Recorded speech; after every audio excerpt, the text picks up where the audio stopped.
Less than 6 months since ChatGPT debuted, large language models have pretty much entered the mainstream, and the result so far?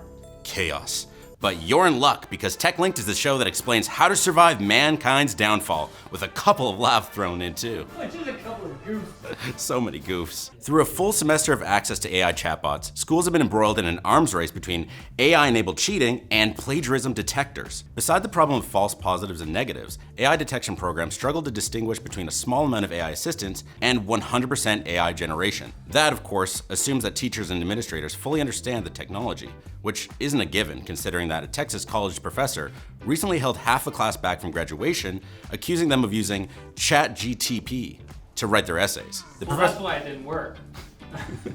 That's why they weren't good. The professor believed this because ChatGPT, a known liar that will claim to have written everything from Dante's Inferno to the Bee Movie, you like jazz, told him so. Told him it likes jazz.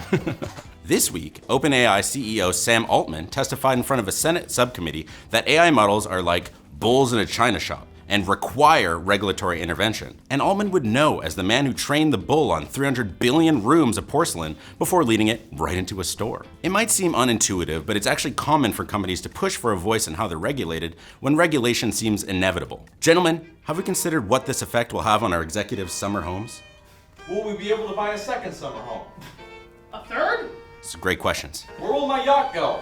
New GPUs from NVIDIA and AMD could arrive next week according to multiple leaks. And in even better news, they'll cost you less of your arms and legs than usual. At most, just a tibia. You don't need that. No, you got two. Specs, pricing, and release windows for AMD's RX 7600 and NVIDIA's RTX 4060 Ti were posted by BenchLeaks on Twitter, Video Cards with a Z, and French Cowcotland. And French site, how do you pronounce it?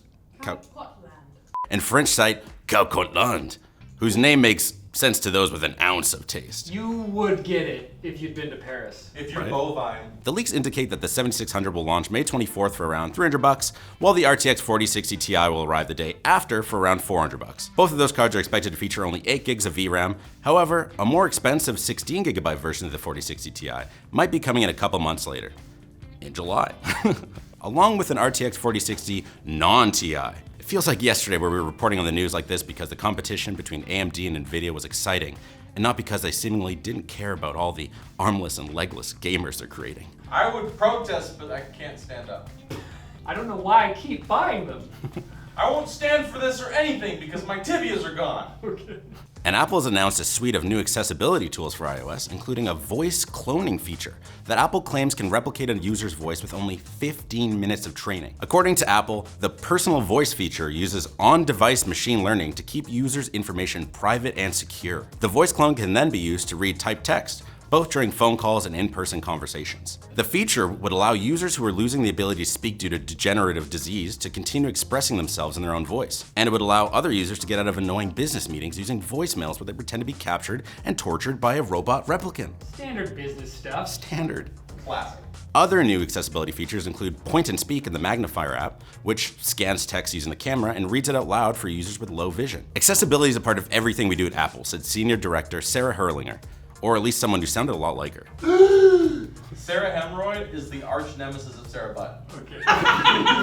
Now it's time for Quick Bits, brought to you by War Thunder, the free-to-play PvP vehicle combat game that will knock your socks, boots, or other footwear clean off. Flip-flops? Those surprisingly stay on.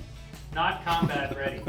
Choose from over 2,000 unique, incredibly detailed, and historically accurate planes, tanks, and ships to take control of. And the in-depth customization system allows you to fine-tune all of it, so you can adapt to any battle. The game is available with crossplay on PC, PlayStation, and Xbox, so click the link below and score some exclusive bonus content. Sorry guys, I'm new here. What are Quick Bits? So it's like the 5-star. Oh, okay. Thank you. That was a bit too quick. An executive at Chinese tech giant Baidu's EV startup has been charged with stealing proprietary self-driving technology from Apple's automotive division, where he worked as a software engineer until 2018. Unknown to Apple, Weibao Wang accepted a job with Baidu's EV subsidiary 4 months before his departure. According to the charges, Wang accessed Apple's confidential database only days before he left. Wang cooperated with the investigation, complied with a search warrant on his home as he was boarding a flight to China. Oh, okay.